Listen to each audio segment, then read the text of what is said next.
Welcome viewers to the channel. Dr. JWAU Theologist on the run at the moment, not from the police but mobile, walking to a destination.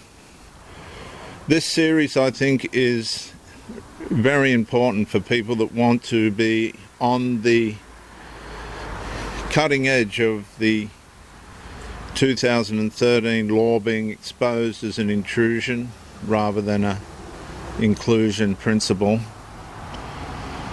The series is entitled The Cost of Legislative Experimentation. This is episode 1. 2013 Parliamentary Compassionate Inclusion, where the change began. This series examines how legislative decisions can produce consequences far beyond their original intentions. It follows the progression from political reform to public impact, asking whether citizens ultimately carried costs that Parliament failed to anticipate. Most Australians never voted on the definition. Most Australians never debated the wording. Most Australians never imagined that a legislative amendment introduced in the language of inclusion would eventually contribute to court battles over women's spaces, women's sport, women's privacy, and the legal meaning of women itself, of woman itself. Yet every major conflict has an origin point. Every consequence has a beginning.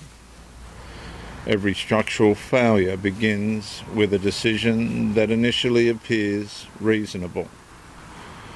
And this is where that story begins. Not in a courtroom, not in a protest, not in a social media argument, inside Parliament. In 2013, Parliament introduced amendments to the Sex Discrimination Act that expanded protections to include gender identity and related categories. The changes were presented as compassionate inclusion and equality reform.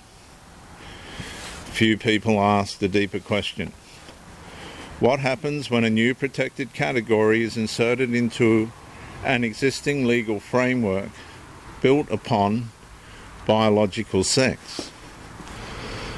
The issue was not compassion. The issue was whether the legal architecture can absorb the change without destabilizing the protections already attached to biological sex. History would eventually provide the answer. The atmosphere surrounding the reform was overwhelmingly positive. The language was careful: respect, dignity, recognition, equality. The proposal appeared morally straightforward: protect vulnerable people, reduce discrimination, increase inclusion, and most Australians would naturally support those goals.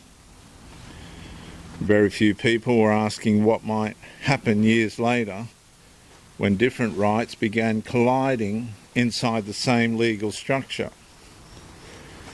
And the amendment looked like an expansion. Almost nobody examined whether it might also become a substitution. My point being, compassion entered the law as a protection, but the long-term question was whether it would remain contained within its original purpose.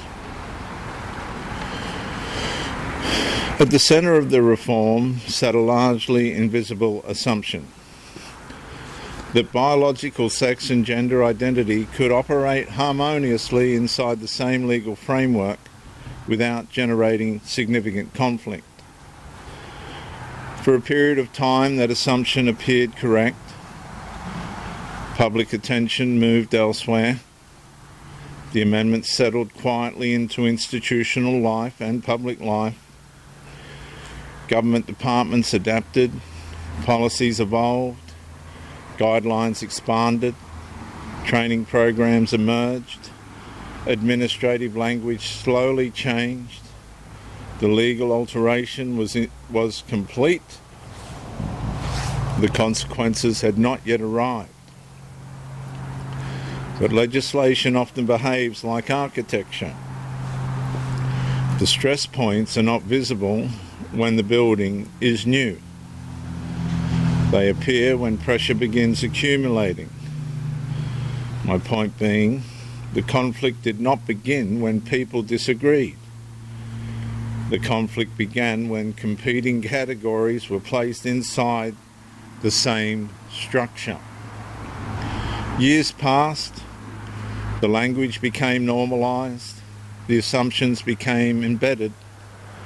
The distinction between recognising reality and recognising identity became increasingly difficult for institutions to navigate consistently. Questions slowly emerged. Which category governs when biological sex and gender identity disagree? Who decides? Which protections prevails? Parliament had created the framework. Future generations would inherit the uncertainty. And what looked settled in 2013 would become contested by 2026 and beyond. And the people carrying the burden would not be legislators. They would be ordinary Australians. My point being, the amendment changed the law in Parliament. The consequences would eventually emerge in public life. And this is my final consequential statement for this episode. Every major legal controversy begins long before the controversy itself becomes visible. In 2013, Parliament acted with the language of compassion, inclusion and protection. Few anticipated that the same legislative framework would eventually generate national disputes over rights, privacy, definition, boundaries and competing protections. The lesson of this episode, viewers, is not that compassion is dangerous. The lesson is that compassion without rigorous legal foresight can create consequences that emerge years after the applause has ended. The amendment was passed, the structure was altered, and the experiment began. I'm Dr. JWA, youth theologist since 1994. Like and subscribe to help me to do more of this. Subscribe and comment to educate me. Subscribe and share to help somebody else. I'll see you in the next episode when compassion lost its boundaries.